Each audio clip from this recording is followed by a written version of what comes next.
A risky decision. The late afternoon sun dipped low over Havenridge, spilling golden light over the old town. Shadows stretched across the cracked sidewalks, where small businesses lined Main Street, their peeling signs hanging by rusty chains. The town was quiet, almost suffocatingly so, its heartbeat slow and stubborn, resistant to change. At the very edge of town stood Langston Manor, a grand estate with towering iron gates, acres of pristine land, and a mansion that had stood for over a century. It was a house built on old money and power, once filled with elegant parties, laughter, and the warmth of a woman who had given it life. But now, it was just a hollow shell. Inside, Gerald Langston stood by the floor-to-ceiling windows of his study, a glass of aged bourbon in one hand, his other resting against the cool surface of the windowpane. The flickering light from the fireplace cast long shadows across his face, deepening the lines that had formed over the years. His sharp blue eyes, once filled with confidence, now held something else, doubt. The town called him a king. The wealthiest man in Havenridge, the one whose name alone commanded attention. But what good was wealth when his home was empty? What good was power when his legacy would die with him? The whispers of the town had been relentless ever since Eleanor had passed away 6 years ago. He's lost without her. He should remarry, secure his family name. Or he'll just die alone in that big, empty house. He ignored them. He had spent years drowning in silence, filling his time with business deals, investments, anything to keep him from acknowledging the void that had settled deep within him. But then, something changed. Or rather, someone changed it. It had been a month ago when Gerald visited one of the failing properties he owned on the outskirts of the city. It was a foster home, one that Eleanor had fought so hard to keep open before she passed. The home was barely standing, broken windows, peeling paint, and an air of hopelessness hanging in every room. And yet, among the wreckage, 5 boys had stood out to him. They were different. Malik, the eldest at 16, carried himself like a man far older, his dark eyes filled with a fire that had not yet been extinguished. Jamal, 15, had been the quiet one, always observing, his hands constantly sketching in a tattered notebook. Isaiah, 14, had a sharp mind and a quick tongue, asking questions no one else dared to. Kofi, 12, had a way with machines, his fingers always tinkering, fixing things others had given up on. And Tobias, the youngest at 10, had a heart too big for the world, always shielding his brothers, even when he was the smallest among them. They were outcasts. Unwanted. Yet, they reminded him of Eleanor, the way she had believed in people others had long since abandoned. Gerald had made his decision that day. And now, standing in his study, he could already hear the town's reaction before they even knew what he had done. The morning of the announcement. News in Havenridge spread faster than wildfire. By the time Gerald Langston stepped out of his sleek black car that morning, the town already knew. He adopted 5 of them. Black kids? He's gone mad. What does he think this is, some kind of charity project? At the cafe, a crowd had gathered, the scent of fresh coffee mixing with the stench of judgment. Bet they'll rob him blind within a month, sneered Jacob Willis, a local land developer who had always envied Gerald's success. Mark my words. Martha Green, a woman who lived for gossip, sipped her tea dramatically. You'd think with all his money, he could adopt normal kids. But no, he has to play hero. Even Mayor Henry Bell, a man who prided himself on appearing neutral, chuckled when he heard the news. He's too sentimental. He won't last a year with them. No one believed it would work. And the boys knew it. The arrival at Langston Manor. The ride to Havenridge was silent. The 5 boys sat stiffly in the luxurious back seat, their eyes darting to each other in disbelief. This is a mistake, Malik muttered under his breath. Tobias, sitting beside him, looked out the window, his small hands gripping his worn backpack. Maybe not. The iron gates loomed ahead, creaking open as the car pulled into the long driveway. The mansion stood before them like something out of a storybook, massive, intimidating, too clean, too perfect. They stepped out hesitantly, their sneakers crunching against the gravel. Gerald watched them carefully. He had expected them to be overwhelmed, maybe excited. But instead, they looked wary. Like caged animals who had learned that nothing good lasted forever. Malik was the first to speak. "You don't have to pretend," he said, crossing his arms. "If this is some rich man experiment, we'd rather not be part of it." Gerald met his gaze, unwavering. "This is not an experiment." Isaiah, the sharp one, narrowed his eyes. "Then what is it?" Gerald let the silence stretch before answering. "A chance." The boys exchanged glances. They had been given chances before. They had been promised homes, families, futures, only to be tossed aside the moment they became too much to handle. Gerald sighed. "I won't force you to stay. If you don't want this, say the word, and I'll make sure you have a better home elsewhere." The boys stiffened at the word elsewhere, because they all knew what that meant. Another home. Another lie. Another disappointment. Jamal, the quiet one, was the first to step forward, his eyes scanning the mansion. "This place got a library?" Gerald smirked. "Biggest one in Haven Ridge." Tobias tugged on Kofi's sleeve, whispering, "Do you think they have a garage? You could fix stuff." Kofi, despite himself, looked intrigued. Malik sighed, shoving his hands into his pockets. "Fine. We'll stay." But even as they stepped into the house, suspicion still clung to them. And outside the gates, unseen by them, half the town watched. Waiting. Waiting for the inevitable failure. Waiting for the moment they could say, "I told you so." But what they didn't know was that this wasn't just another failed adoption. This was the beginning of a story that would shake Haven Ridge to its core. Because these 5 boys? They weren't just survivors. They were the future. And one day, the same town that laughed at them would be begging for their mercy. The struggles begin. The first night at Langston Manor was eerily quiet. Malik, Jamal, Isaiah, Kofi, and Tobias lay awake in their new rooms, separate rooms, something they weren't used to. The ceilings were too high, the beds too soft, the silence too deafening. For years, they had huddled together in tiny, overcrowded foster homes, listening to the creaks of old floors and distant shouting. Now, all they could hear was the steady ticking of an antique grandfather clock somewhere in the hallway. Malik stared at the ceiling, muscles tense. He was used to fighting sleep, ready to jump at any sound of danger. He didn't trust this. He didn't trust him. Jamal lay with his sketchbook clutched to his chest. He had always drawn his dreams, the homes he wished for, the life he wanted. But now, in this massive room, his pencil hesitated. Isaiah studied the polished mahogany desk in his room, running his fingers over its smooth surface. He liked knowledge. He liked learning. But could he trust the education Langston was offering, or was this just another lie dressed up in expensive furniture? Kofi had been given a room with a view of a massive garage filled with cars, motorcycles, and tools he had never seen before. He had always dreamed of fixing things, of creating, but was this really his to use? Or was it just another trick? And Tobias, the youngest, curled up in his bed, staring at the large bay window that overlooked the town. He always believed in hope. But hope had betrayed them too many times. Somewhere down the hall, Gerald Langston sat in his study, sipping his bourbon. He knew they didn't trust him. Why would they? They had been let down too many times. But he wasn't going to let them down. The battle of trust. The next morning, the boys woke up to a breakfast unlike anything they had ever seen.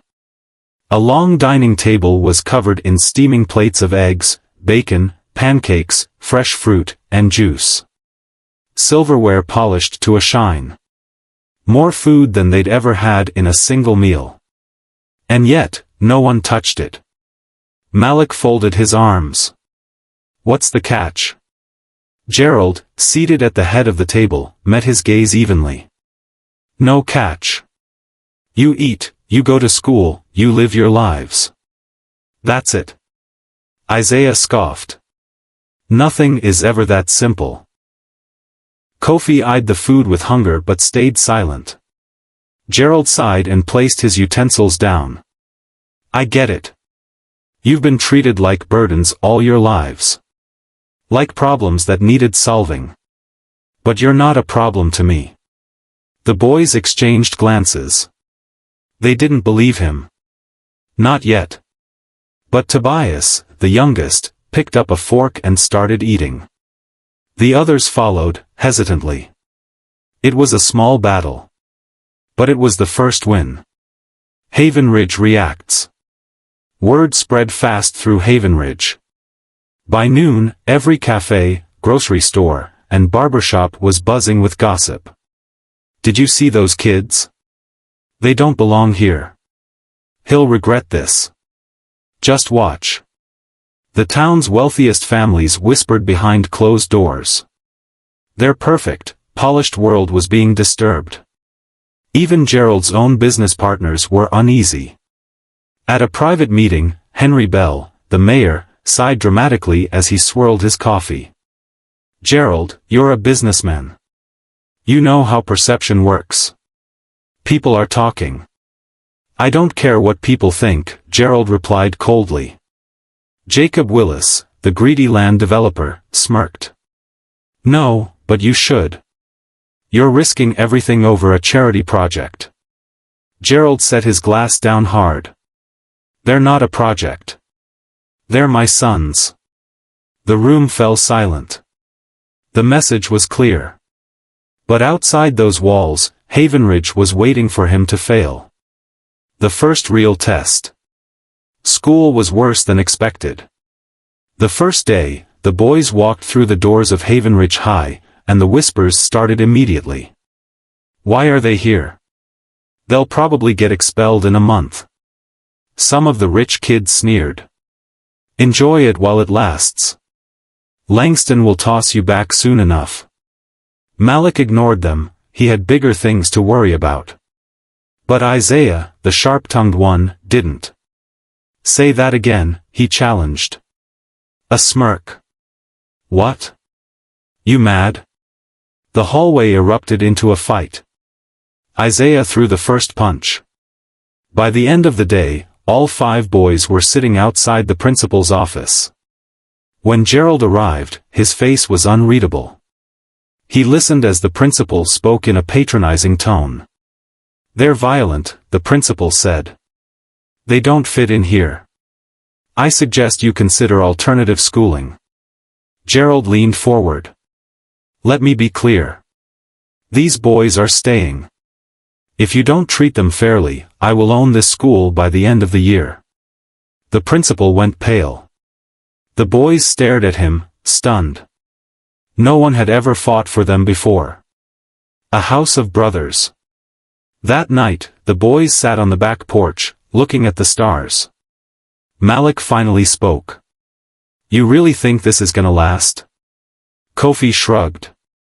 He fought for us today. Isaiah exhaled. Yeah. But for how long? Tobias, ever the hopeful one, smiled. Maybe for good. The others didn't believe him. But for the first time, they wanted to. Inside, Gerald watched them from the window. He knew they weren't ready to trust him. Not yet. But one day, they would. And when that day came, they would be unstoppable. Rising above the hate. The days at Langston Manor passed slowly, each moment thick with tension. The boys were still adjusting to a life they never imagined, hot meals that never ran out, a bed that wasn't shared with 3 other kids, and a guardian who didn't look at them like a burden. But outside those iron gates, Haven Ridge was still waiting for them to fail. The town won't let them forget. At school, the whispers hadn't stopped. If anything, they got worse. You don't belong here.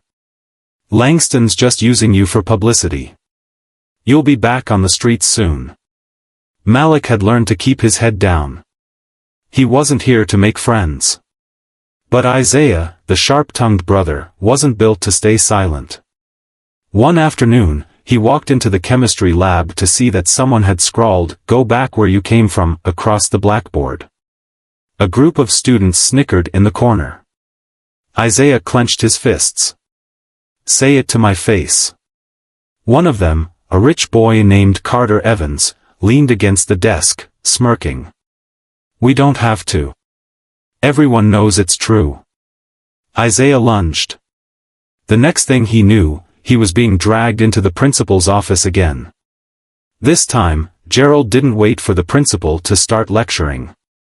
"This is the second time Isaiah has been brought here in a week," the principal said, rubbing his temples. "He's disruptive." "Or maybe you're just ignoring the problem," Gerald countered. His voice was calm, but there was an unmistakable edge to it. The principal stiffened. "I assure you, Mr. Langston, we do not tolerate racism in this school." Gerald leaned forward. "Really? Then why are my sons the only ones being punished?" Silence. The principal shifted uncomfortably. "Let me make something very clear," Gerald said, his voice dangerously low. "If any of my boys are disrespected again, I'll do more than make a phone call. I'll have a legal team so far up this school's administration, you won't even recognize your own handbook." The principal paled. Isaiah had never seen a man so powerful that even words could make people back down. As they left the office, Gerald turned to him. "Next time," he said, "don't waste your energy fighting idiots. Beat them in places they can't fight back." Isaiah frowned. "What does that mean?" Gerald gave him a knowing look. "You're smarter than them. Prove it." Proving them wrong. That night, Isaiah didn't sleep. Instead, he stayed up, studying harder than he ever had in his life. And he wasn't the only one. Malik buried himself in law books. If people wanted to challenge them, he would be ready. Jamal focused on his art. He had talent, and he would make sure no one could ignore it. Kofi started experimenting in the garage. He had always loved fixing things, and now he had tools he had never dreamed of. Tobias trained. The youngest, but the fiercest. He started learning strategy, discipline, and how to control his emotions. They weren't just surviving anymore. They were winning. The first signs of change. One afternoon, the boys came home to find Gerald waiting in the library, newspaper in hand. "Interesting article in today's paper," he said, tossing it onto the table.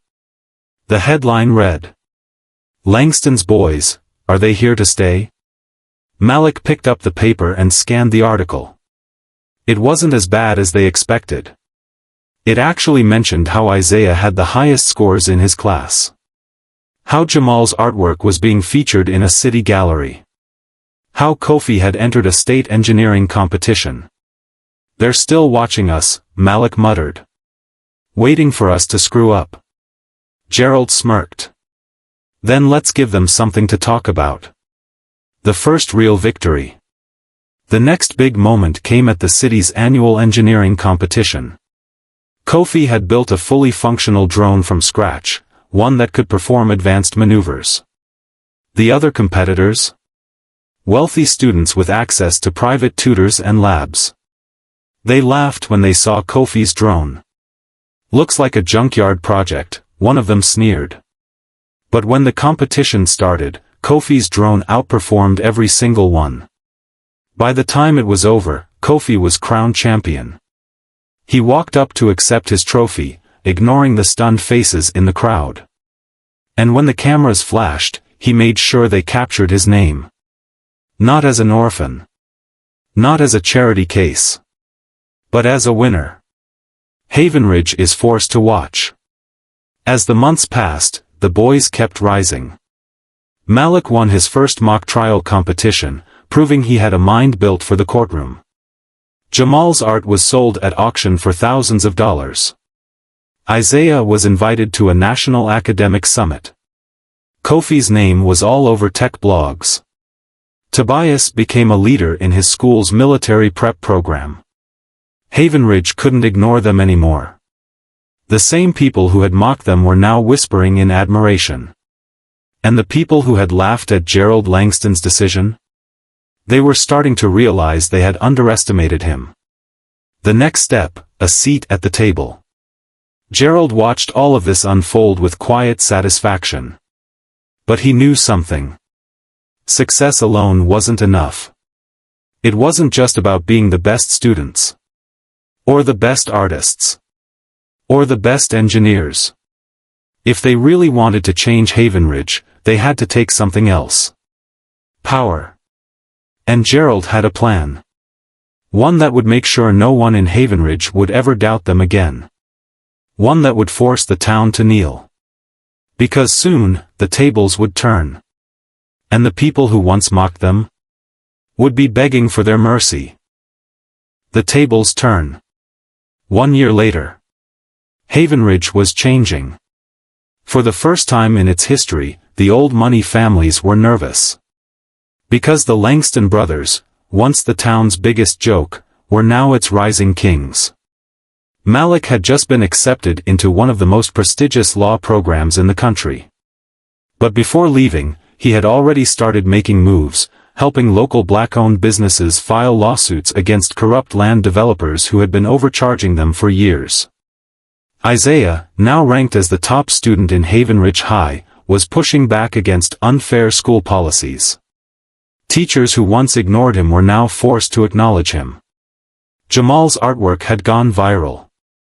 He was no longer just the quiet kid sketching in a notebook, he was now a name the world was starting to recognize. Kofi had launched his own startup.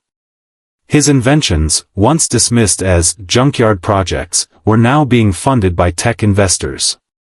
Tobias, the youngest, had dominated in military competitions, earning the respect of top-ranked officers. The town no longer saw him as a lost orphan, but as a leader. And all of this happened under the watchful eye of Gerald Langston. He had given them a home. But more than that, he had given them a strategy.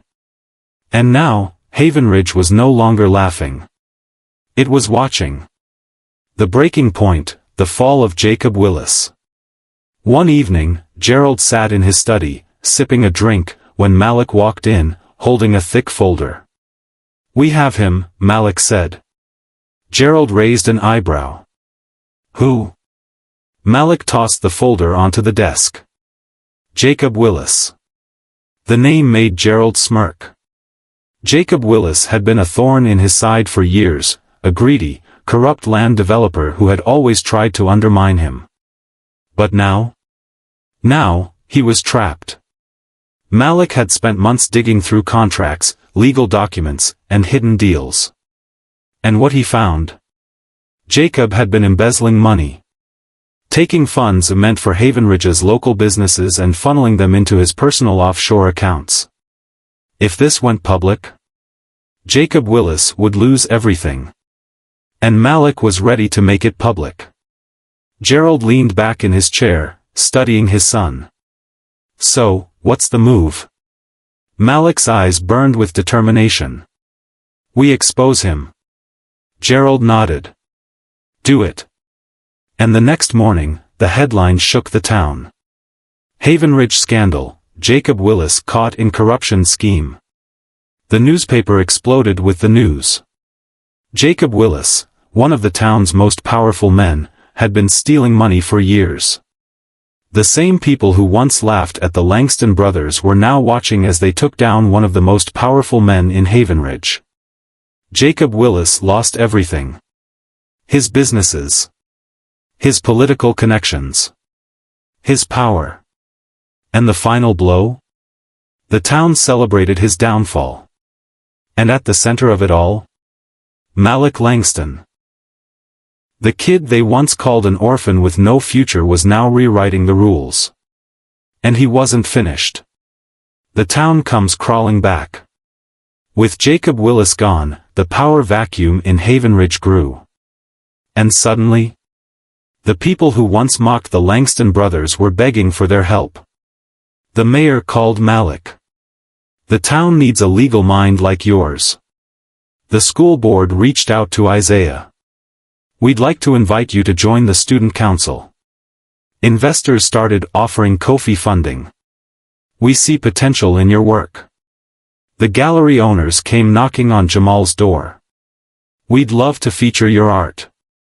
Even Tobias, once seen as just a street kid, was now being recruited for elite military training. The Langston name had gone from being a joke to being the most respected name in Haven Ridge. And that's when the people who had hated them the most started showing up at their doorstep. One by one. Asking for mercy. Jacob Willis begs for help. It was a rainy evening when the knock came. Malik opened the door to find Jacob Willis standing there, soaked, desperate, and broken. The man who had once called them worthless now stood begging for a second chance. I lost everything, Jacob choked out. Please, Malik, you have to help me. Malik studied him for a long time. Years ago, this man had laughed in his face. Had mocked his brothers. Had tried to ruin Gerald Langston. And now? Now, he was powerless. Malik could have crushed him. Could have left him out in the rain, just like Jacob had once left so many others to suffer. But instead, he simply said, I don't have to do anything. And then? He closed the door. Gerald's final lesson. That night, the five brothers sat with Gerald in the grand living room of Langston Manor. You see, Gerald said, swirling his bourbon, power is not about revenge. He looked at them one by one. It's about control. Malik nodded. We could destroy this town if we wanted to. But we won't, Jamal said quietly. Because we're better than them. Gerald smiled. Exactly. Haven Ridge had once tried to crush them. But now? The Langston name controlled its future. And for the first time, the five brothers knew who they really were. Not orphans. Not outcasts. Not a charity project. But legends. And the people who had once laughed at them would spend the rest of their lives wishing they had never made that mistake. The ultimate revenge. Haven Ridge was no longer the town it once was. The power structure had shifted. The Langston brothers, once seen as outcasts, mocked by the rich, ignored by the powerful, now held the fate of Haven Ridge in their hands. The same families who had laughed at their adoption, who had predicted failure and ruin, were now forced to look up at them. The five brothers had become leaders, innovators, and symbols of success. And now, the town couldn't survive without them. A town that owed them everything. One morning, Gerald Langston sat in his study, reading the latest town reports. Business? Booming.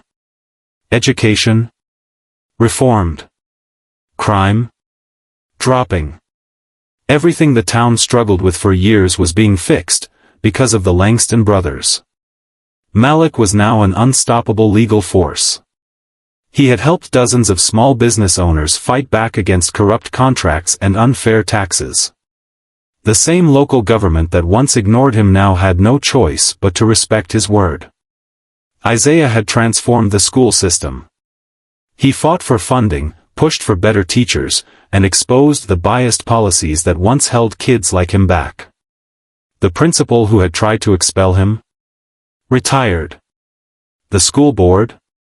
Now listening to him. Jamal's artwork was now worth thousands. But instead of just selling it to the rich, he used his success to build community centers for struggling kids, giving them the opportunities he and his brothers never had.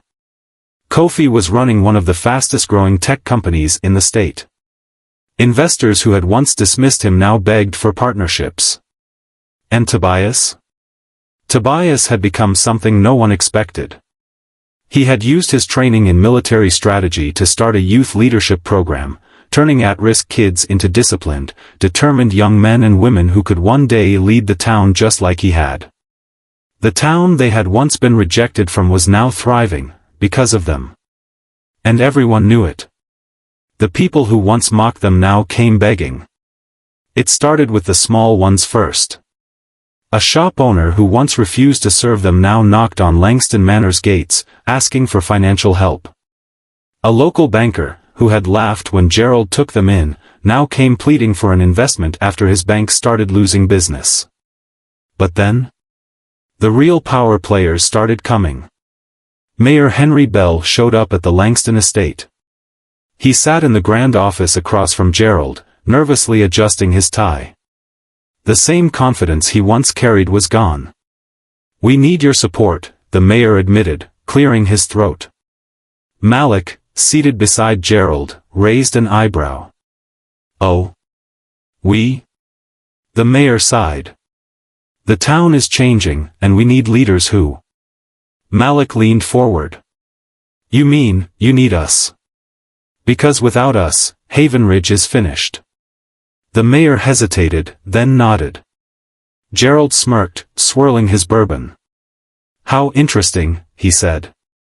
"A year ago, you told me adopting these boys was a mistake." The mayor shifted in his seat. I was wrong." Malik exhaled, shaking his head. Too little, too late. They had already taken control. And now, the old guard wanted their approval. But the Langston brothers didn't need theirs. Jacob Willis had nothing left. The town's former golden boy, Jacob Willis, the once powerful businessman who had ridiculed Gerald Langston for adopting them, was a broken man. With his corruption exposed, his assets frozen, and his reputation destroyed, he had lost everything. His former business partners? Gone. His luxurious mansion? Repossessed. His name, once feared? Now a joke. And the final humiliation? Jacob was forced to move into a rundown rental home on the outskirts of Haven Ridge, the same side of town he had once ignored. One evening, as the sun set over Haven Ridge, Jacob Willis stood outside Langston Manor. His hands shook. His expensive suit was long gone. And when the massive doors opened, he found himself face to face with the 5 boys he had once mocked. He swallowed hard. "I need help," Jacob admitted. His voice was barely above a whisper. Malik stared at him for a long time. He should have felt triumphant. This was the man who had once looked down on them, now reduced to begging. But there was no satisfaction in watching a man destroy himself. So Malik simply shook his head. "We don't have anything for you." And Jacob Willis, once the king of Haven Ridge, was left standing alone in the cold. The brothers stand together.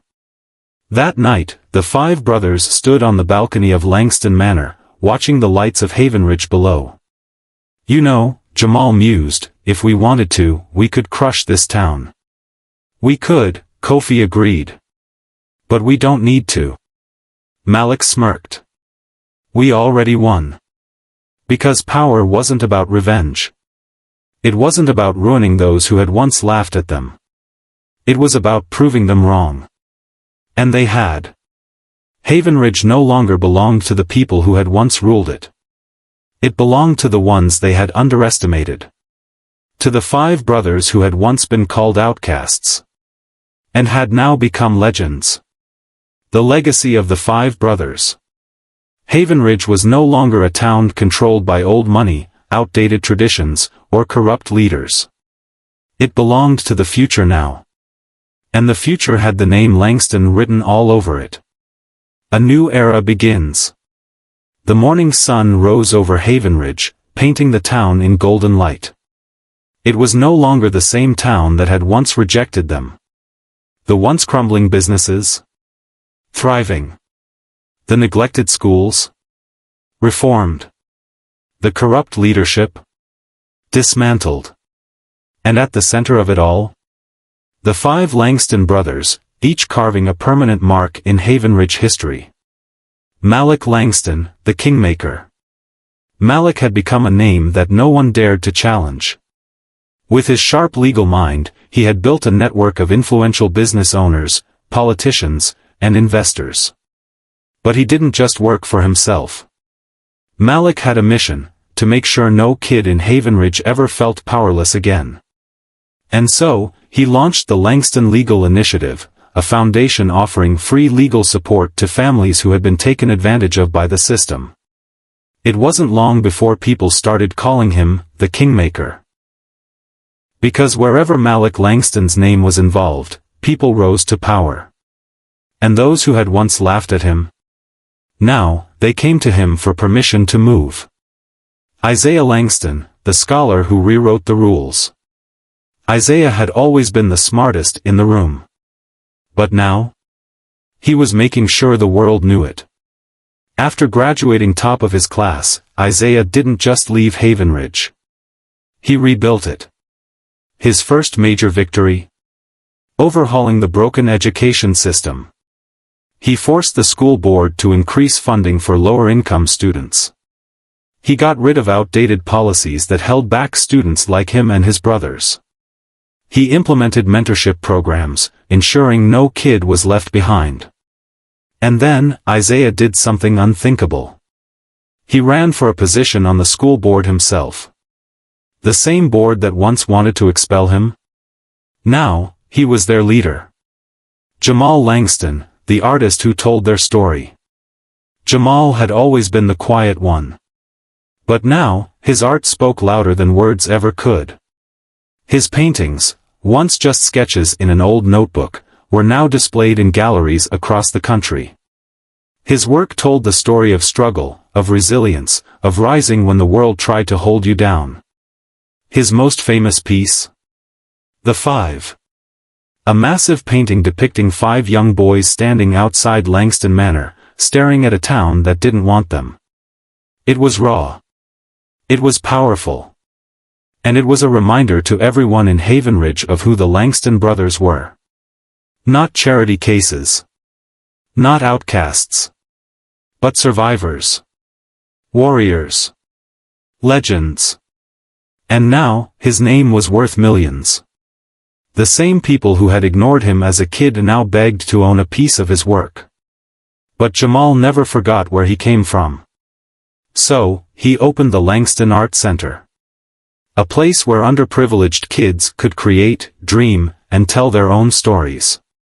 And just like that, Jamal Langston became more than an artist. He became a movement. Kofi Langston, the engineer who rebuilt the future. Kofi had always loved fixing things. And now? He was fixing an entire town. His startup, Langston Innovations, had become one of the fastest-growing tech companies in the state. But he wasn't interested in selling out to the highest bidder. Instead, he used his inventions to rebuild Havenridge. He modernized the electrical grid, bringing clean energy to the town. He built state-of-the-art technology centers where young people could learn coding, engineering, and robotics. He turned abandoned warehouses into high-tech research labs, giving jobs to hundreds of locals. The once small town of Havenridge?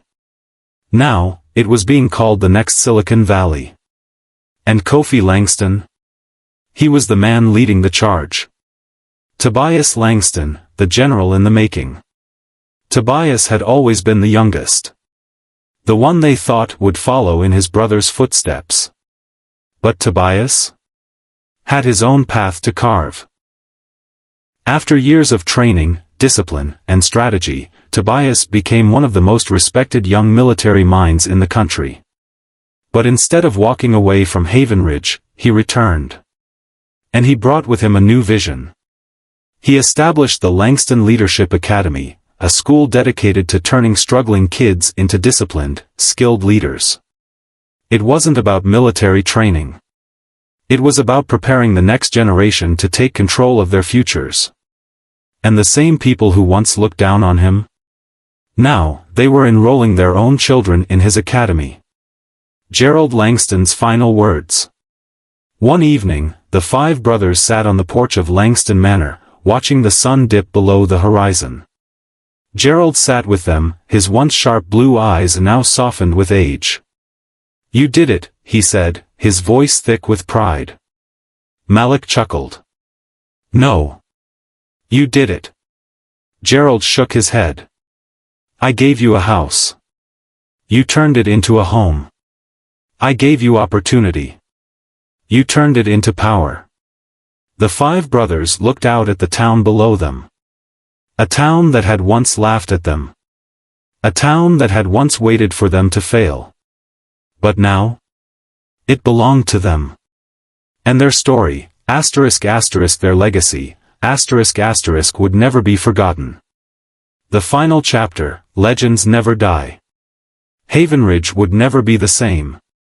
Because of them, the cycle of power had changed. No longer was power just held by the rich, corrupt elite. Now, power belonged to those who fought for it. To those who had been counted out. To those who had once been outcasts.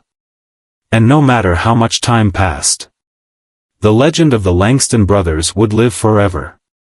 Because in the end, they didn't just prove the town wrong. They made it beg for their mercy.